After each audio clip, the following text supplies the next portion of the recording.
Hello students, this is my next lecture which I'm going to post in Google Classroom. This is a lecture that is common to 25 minutes. both the first as well as the third semesters. The third semesters will be familiar with the most initial lectures that I had given when I had discussed the beginning of English literature. Now, in the the first and the fifth semester. So, in the fifth semester, uh, the first paper that I have started with in my online classes is History of English Literature. So, and for the first semesters, before we start the first paper, you have to the one unit that you will be studying will be social and intellectual background. Your paper is Shakespeare to the 18th century. Now I know that it'll be very difficult for you people who've just come from just past class 12. It is very difficult for you to understand English literature like this, but you have to get used to it.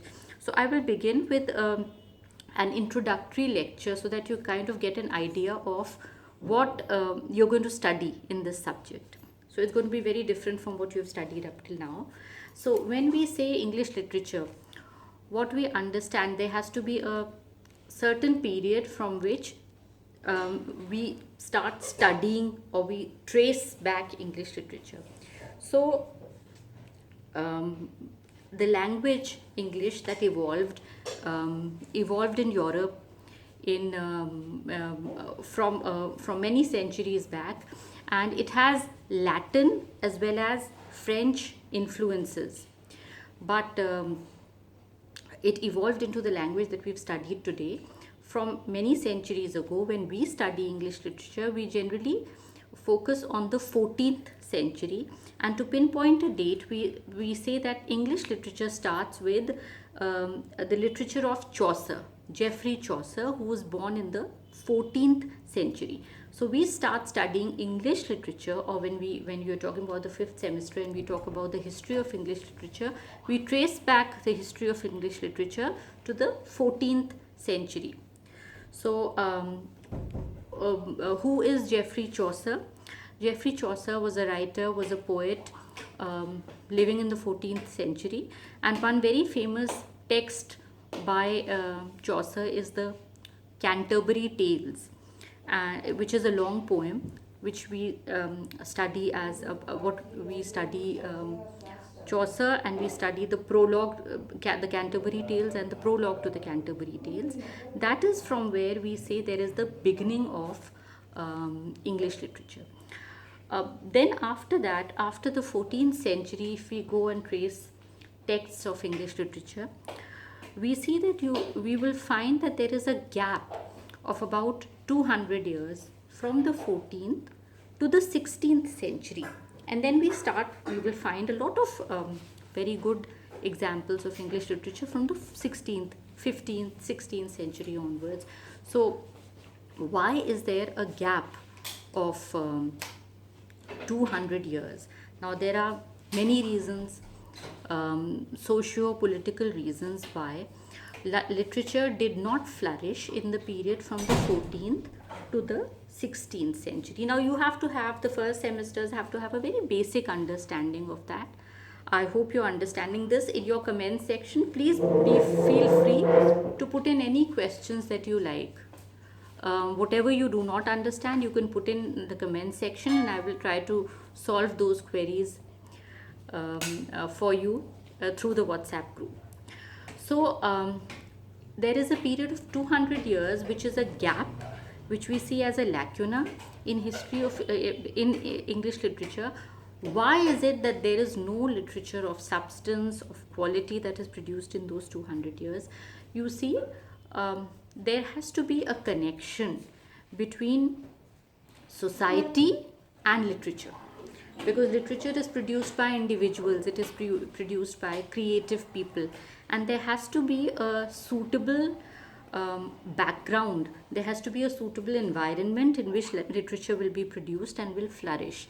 And especially people who are artistic, who are creative, they need a certain backing, they need support, they need sponsorship, which could not have happened in these 200 years from the 14th to the 16th century, because this is a period of disturbance in the history of Europe. There was tumult, there were wars that were going on. So in such an environment, literature could not have flourished because the rulers were busy protecting their territories, establishing their the safety of their kingdom. So in such a period, it was difficult for people to encourage artistic endeavors and art and literature. And after this period of 200 years comes a period of peace.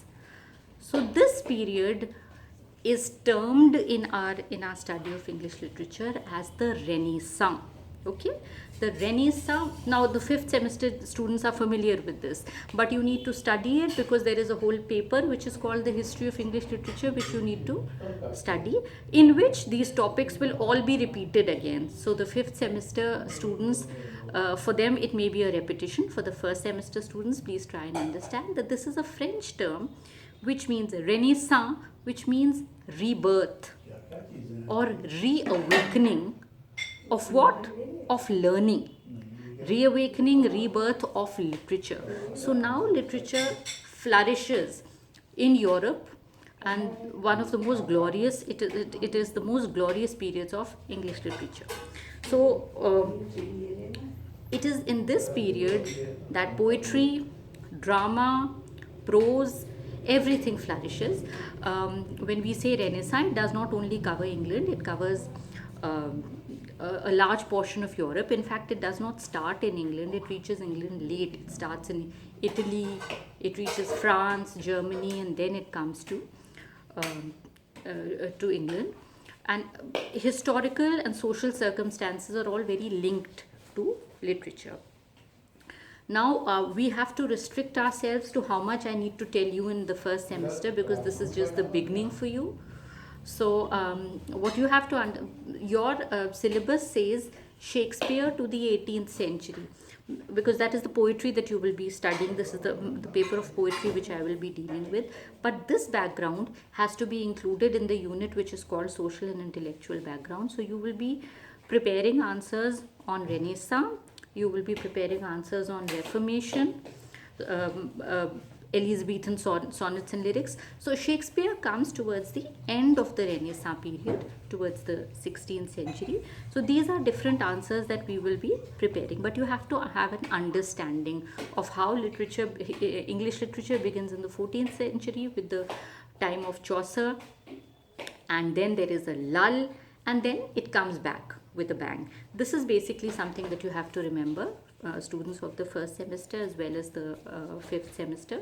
So I will be sending study material on Renaissance, and I will also be dealing with a separate lecture on what is Reformation. 5th semester is familiar with that. That will not be repeated for the 5th semester. And then we come to Shakespeare, a little bit about the poetry of Shakespeare, and then we will move to the poetry section and different explanations of poetry.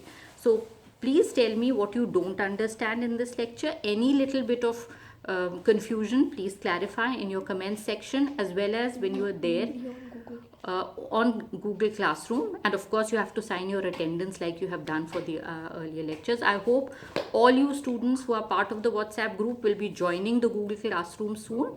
Listen to this lecture. Along with this, you will be getting written material, because these are long essay type questions. I cannot be talking about all that. So this is all for the for the introductory lecture for the 1st semester as well as the 5th semester paper of History of English Literature. Please feel free to put in your questions in the comment section or in the Google Classroom, and as well as put in your attendance with your name in the Google Classroom. Thank you.